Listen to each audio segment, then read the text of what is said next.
Hello and welcome to Waseda University's English podcast series titled Rigorous Research, Real Impact.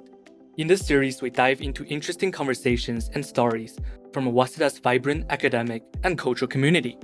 I'm your host, Peter Chai, a PhD student in the Graduate School of Political Science here at Waseda. Today, we're exploring the fascinating world of sociolinguistics. We'll be discussing how language shapes our society, our interactions, and even our identities. It's a field that reveals the intricate connections between the words we use and the world we live in.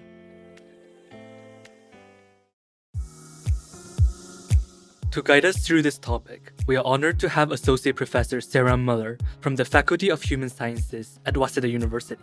Professor Muller specializes in the sociolinguistics of education and communication, with a particular focus on translanguaging and the academic writing practices of scholars in Japan. Welcome to the show, Professor Muller. Thank you very much for the invitation. I really appreciate this opportunity to share about my research.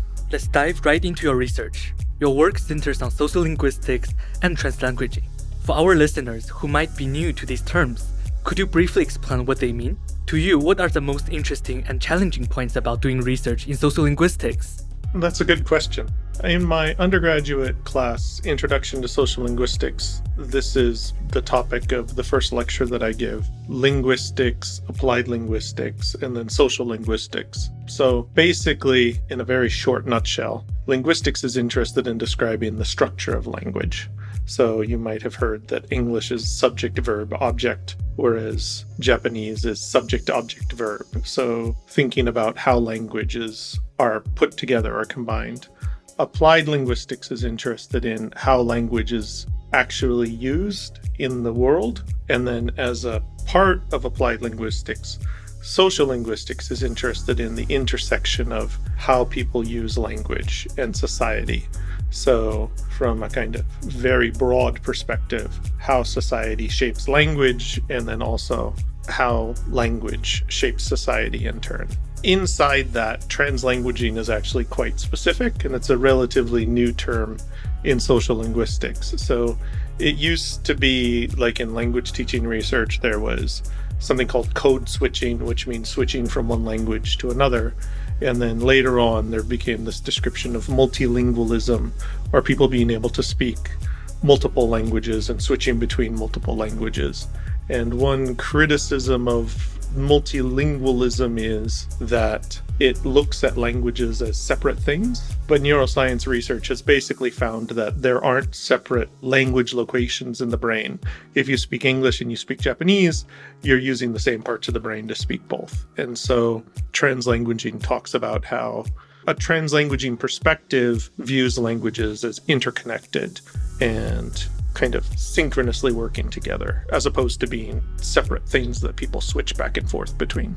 Thank you so much, Professor, for explaining what's sociolinguistics. In your recent work, you explored translanguaging through collaborative autoethnography. What are some of the key insights you've gained about how we use multiple languages in our professional and academic lives here in Japan? So the research that I've looked at in terms of collaborative autoethnography explores how even though research publication might be produced in English, there's a lot of languages that feed into producing that English publication. As an example, the recent Kaken research that I'm starting to wrap up, for those who aren't familiar with Japanese, Kaken is a kind of national level grant for doing research in Japan. So this grant research that I'm starting to wrap up, in order to get ethical approval for it, I needed to submit Japanese language documents. And those Japanese language documents, while they don't appear in publication, were definitely part of that research process. So that's what Professor John Adamson from Niigata Prefectural University and I explored in our recent collaborative autoethnographic investigation. Thank you for the explanation of your research. It makes me wonder about your own journey, as I know you have had a long career as an educator in Japan and abroad. Which countries have you worked in? How did your experiences in the classroom lead you to investigate translanguaging through autoethnography?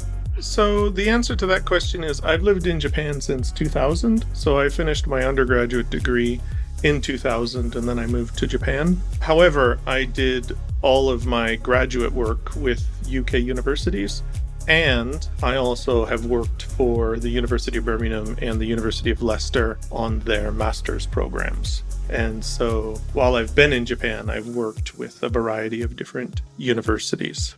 So the answer to the question of how my experiences in the classroom led me to investigate translanguaging is, first of all, my background is in language education. And so with a background in language education, a big question that's asked is, should teachers try to stick to the first language, which is kind of a popular theme in Japan, or should teachers and students move back and forth between the first language and the second language? And when you expand that out to research practice, you have a similar theme. Like, you're working on your PhD right now, and you might be hearing conversations about how publishing in English is really important. But at the same time, only English doesn't necessarily get you where you need to be. For example, for me to get my ethics application approved, I needed to be able to deal with documents in Japanese. And so that's kind of how I started to investigate those issues.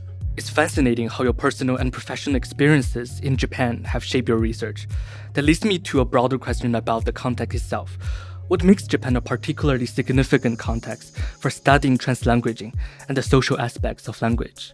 So I think that's quite a good question to ask. I feel like one interesting part of Japan is you have an intersection of a kind of narrative of Japanese identity as the only kind of identity, whereas in reality, there have been books, academic books published talking about multicultural Japan. And so with my students who are almost all Japanese in that introduction to sociolinguistics class that I mentioned, when we start talking about different issues of language variation, they're very conscious of and very sensitive to the fact that people who aren't from Tokyo, when they move to Tokyo for university, they need to change how they talk.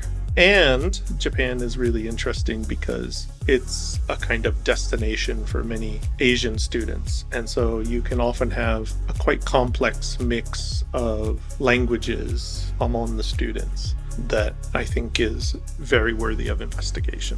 Thank you so much. How does studying these phenomena in a context often perceived as monolingual challenge or enrich our understanding of multilingualism on a global scale? The answer is in the question itself. Like, the question talks about how it's often perceived as monolingual, but the reality is if you walk down the streets of Tokyo, you'll see people who speak a variety of different languages. And so what sociolinguistics is interested in is understanding how, when people with various languages come together, they manage to interact. My wife works at a hospital as a nurse, and they have a variety of caregivers who are from Myanmar. And so one question that you could ask is this kind of sociolinguistic question is, how do the nurses at that hospital, who are primarily Japanese, develop relationships with these nursing care workers who are not Japanese? And how does language fit into that process of building relationships?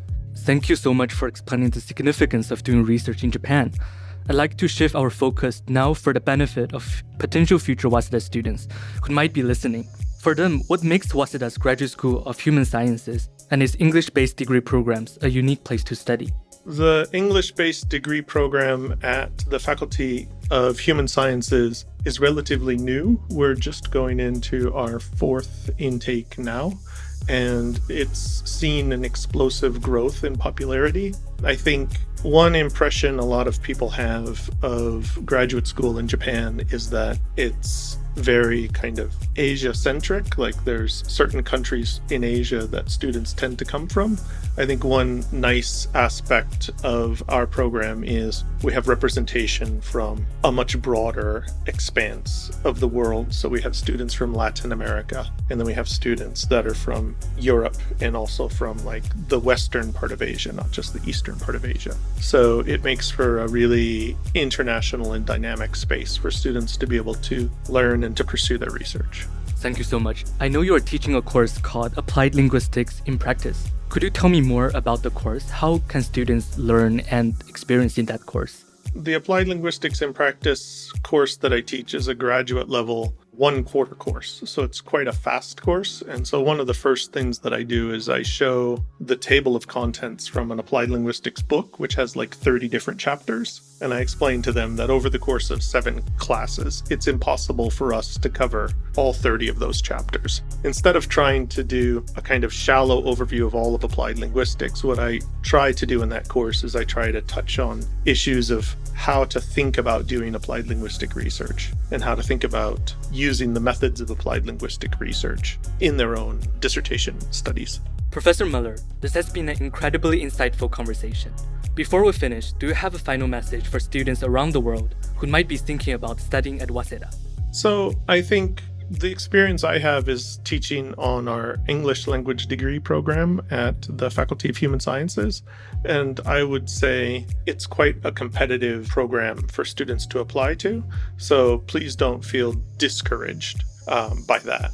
But the students who tend to be successful have a very clear research project that they're looking to pursue, and they're able to connect that research project to a professor's already existing research interests. So they can find a professor at the faculty who can help them to be successful in that research project. I would also say that a bit different from master's programs elsewhere, students are expected to submit a proposal with their application package. And so I feel like students may need to be quite far along in terms of having experience of doing research. If they're relatively inexperienced in doing research, it's probably going to be quite a difficult application process. Thank you, Professor. Do you have any message for researchers like you who might be interested in taking up a position in Japan? The answer to that question is, with politics the way they are and global higher education in the state that it is around the world, I would say that Japanese higher education is facing its own challenges, but it also offers really exciting opportunities for faculty who are interested in making the transition. But I would say to keep in mind that in most cases, it's not just going to be a simple move, it's going to be a cultural and a language transition as well. And so to keep that in mind and to come with an open mind, but also to remember that there's lots of opportunities and lots of advantages to being based in Japan. You get really easy access to a lot of places that otherwise would be quite difficult to access if you were based elsewhere. Thank you so much for your time and for sharing your expertise with us, Professor Theron Muller. Thank you very much for having me.